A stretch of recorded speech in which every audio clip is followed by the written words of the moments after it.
জয় শ্রী রাধে গোবিন্দ সুধী ভক্তবৃন্দগণ। আমি সোমনাথ আপনার সামনে একটি নতুন ভিডিও নিয়ে চলে এসেছি। সেটি হলো হনুমানজির বিষয়ে।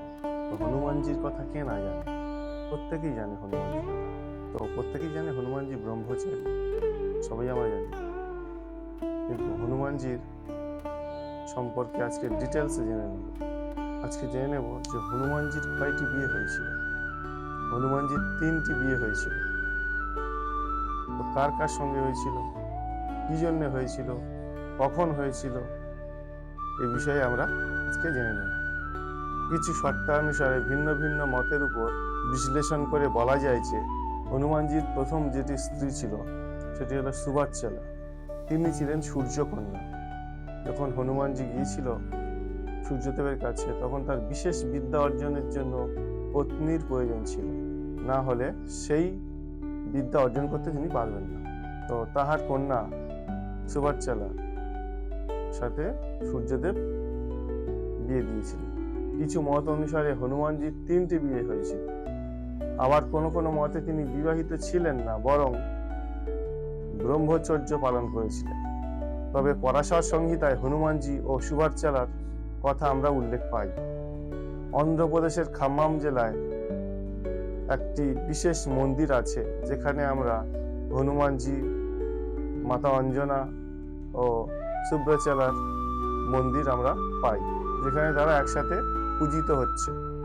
হনুমানজির 9টি দিব্য শক্তি সূর্যদেবের কাছে থেকে নেয়ার ছিল, কিন্তু তিনি 5টি দিয়েছিলেন। তো সেই 5টি দিব্য শক্তি প্রাপ্ত করেছিলেন এবং বাকি 4টি পারেননি। তার কারণ কি? বিবাহ, অর্থাৎ পত্নীর প্রয়োজন। আমরা যারা সমাজে বাস করি তারা প্রত্যেকেই ভাবি বিয়ে ছাড়া সাধন ভজন করা সম্ভব, কিন্তু বিয়ে ছাড়া সাধন ভজন করা সম্ভব, কিন্তু কোনো কোনো ক্ষেত্রে সম্ভব নয়। এমন এমন বিদ্যা, এমন এমন আধ্যাত্মিক ক্রিয়াকর্মের জায়গা থাকে যেখানে স্ত্রী ছাড়া সম্ভব নয়। তো হনুমানজিও সেরকম একটি সমস্যার মধ্যে পড়েছিলেন। তার ফলে সূর্যদেবের কন্যা সুবাচ্চালার সঙ্গে তার বিয়ে হয়েছিল এবং হনুমানজি কাজটি সম্পন্ন করে উদ্ধার করে নিয়ে চলে এসেছিলেন এবং আরো 4টি বিদ্যা অর্জন করেছিলেন।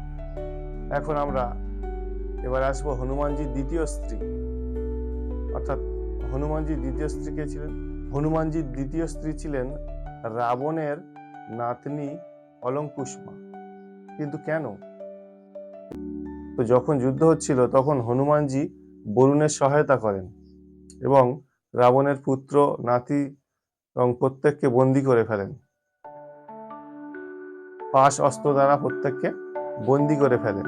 তো সেই সময় উপায় না পেয়ে রাবণ চালাকি করে তার নাতনির সাথে বিবাহ দেওয়ার প্রস্তাব আনেন। হনুমানজি সহজে মেনে নেননি, কিন্তু তার নাতনি ছিলেন শিব ভক্ত এবং তিনি রুদ্ররূপী হনুমানজির চরণে অনুনয় বিনয় করেন, সেবিকা হয়ে থাকার ইচ্ছা প্রকাশ করেন এবং হনুমানজির চরণে প্রার্থনা করেন। দয়ালু হনুমানজি তার প্রার্থনায় সন্তুষ্ট হয়ে তাকেও স্ত্রী রূপে গ্রহণ করেন। এখন আমরা আসবো হনুমানজির তৃতীয় স্ত্রী কে ছিলেন এবং কেন, কি কারণে। এবং হনুমানজির তৃতীয় স্ত্রী ছিলেন সত্যবতী। তো এই সত্যবতী ছিলেন জল দেবতা বরুণের মেয়ে। যখন রাবণের সঙ্গে বরুণের যুদ্ধ হয়, তো হনুমানজি বরুণকে সহায়তা করেছিলেন এবং জিতিয়ে দিয়েছিলেন, যার জন্য বরুণের মধ্যেও কৃতজ্ঞতা ভাব এলো যে যদি আমার কন্যাটি হনুমানজির চরণে আশ্রয় লাভ করতে পারে তো তার জীবন ধন্য হবে। তিনি বহুমুখী, বহু গুণের অধিকারী এবং সর্বদেবতার প্রিয়। তিনি তখন ভাবলেন, যদি আমার কন্যা সত্যবতীকে হনুমানের সঙ্গে বিবাহ দিই তাহলে তিনি সৌভাগ্যবতী হবেন। কিন্তু তিনি ভাবলেন যে ব্রহ্মচারী হনুমানজি কোনো মতে রাজি হবেন না।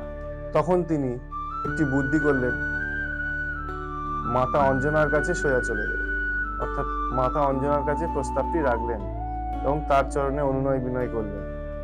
এবং যেহেতু হনুমানজি মায়ের কথা এক বিন্দুও ফেলেন না, মায়ের কথা মানে শেষ কথা, তার উপর কোনো কথা বলেন না, তাই তিনি বুদ্ধি করে অঞ্জনা দেবীর কাছে চলে গেলেন এবং অঞ্জনা দেবীর কাছে গিয়ে এই প্রস্তাব রাখেন। এবং মাতা অঞ্জনা তখন হনুমানজিকে আদেশ দিলেন এবং সেই আদেশ তিনি শিরোধার্য করলেন এবং সত্যবতীকে স্ত্রী রূপে গ্রহণ করলেন। কিন্তু তিনি বৈবাহিক জীবনযাপন করেননি। তার 3টি স্ত্রী প্রত্যেকেই সাধনায় লীন হয়ে গিয়েছিলেন। এই ছিল আজকের ভিডিও। তো আশা করি কেমন লাগছে আপনাদের ভিডিও জানাবেন কমেন্ট বক্সে, এবং যদি কোনো ভুল হয়ে থাকে আমাকে সতর্ক করবেন, কমেন্ট বক্সে জানিয়ে দেবেন। ও আপনার যদি কিছু জানা থাকে শেয়ার করবেন। জয় শ্রী রাধে গোবিন্দ, জয় গুরু, জয় ব্রহ্ম।